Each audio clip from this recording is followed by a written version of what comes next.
FEMA has been a very big disappointment. They cost a tremendous amount of money. It's very bureaucratic, and it's very slow. Other than that, we're very happy with them. Okay?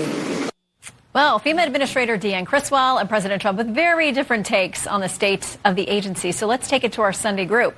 Wall Street Journal White House reporter Annie Linsky, Kevin Roberts, Heritage president, Forbes contributing writer, and Fox News contributor Richard Fowler, and Horace Cooper, Project 21 president and former constitutional law professor. Horace, we could have used you on the last panel as well, but we'll maybe get into some of your legal insights. Let's start with this whole FEMA situation here, because Semaphore is reporting that there will be an executive order. At last check of the White House website, it is not up. We haven't heard that there's anything official about FEMA. They say the order will establish a group whose members will include the Secretaries of Homeland Security and Defense, in addition to private sector subject matter experts. It says the task force is going to be issuing a report to President Trump on how the Federal Disaster Response Agency currently functions and ultimately recommend changes, which could include reorganizing or getting rid of FEMA. Kevin, what happens with disaster relief if FEMA went away?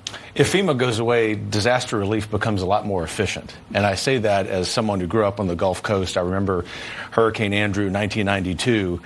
All of us waiting for the power to come back, for the supplies to arrive. And the only thing that could provide those things, Shannon, were local people. FEMA is in microcosm what's wrong with the federal government. It's bloated, it's bureaucratic, it's inefficient, it is outdated. And I applaud President Trump for doing this on behalf of disaster relief for everyday Americans. It would be a great update to the federal government. You say the Gulf Coast. I also grew up there. Where it's Gulf of America now? It is Gulf of America. Where there's 10 inches of snow in my hometown. It's hard to believe. Exactly. I know. My Floridians are all covered in snow down there. I've got the pictures to prove it. To finally release all the records related to these assassinations without delay. There's a bit of a process to going through the documentation. Who thinks we're going to learn anything new? Surprising. Oh, I do. You know, do? I'm a historian by training, and from that perspective, from the perspective of just an observer, there's no politics in this. I think the American people realize they want to get to the bottom of this. This is also what's driving a lot of Americans, especially young people on the so-called new right, to try to figure out what's going on with aliens in outer space. It seems, you know, to this middle-aged guy, like a little bit of an esoteric interest, that is the alien thing. It's not esoteric to understand why very important Americans were assassinated.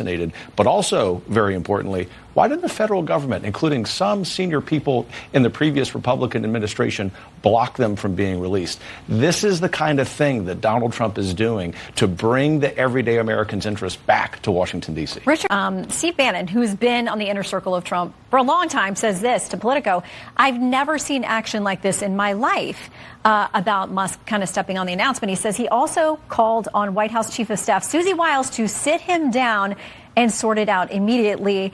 And Kevin, it sounds like there has been some Susie Wiles, Elon Musk conversationing going on this weekend on various issues. Probably makes some sense. Susie's doing a great job as chief of staff, ran a great campaign. And look, I think these are growing pains of the Trump realignment. And for this movement, lifelong movement, conservative, it's great to see all of these men and women who, as Annie said, politely opposed Trump the last time come around. It remains to be seen if the skepticism that I might have about a few of them, say Jeff Bezos and some others, will of course be legitimate. But ultimately, I applaud Trump for trying to do this.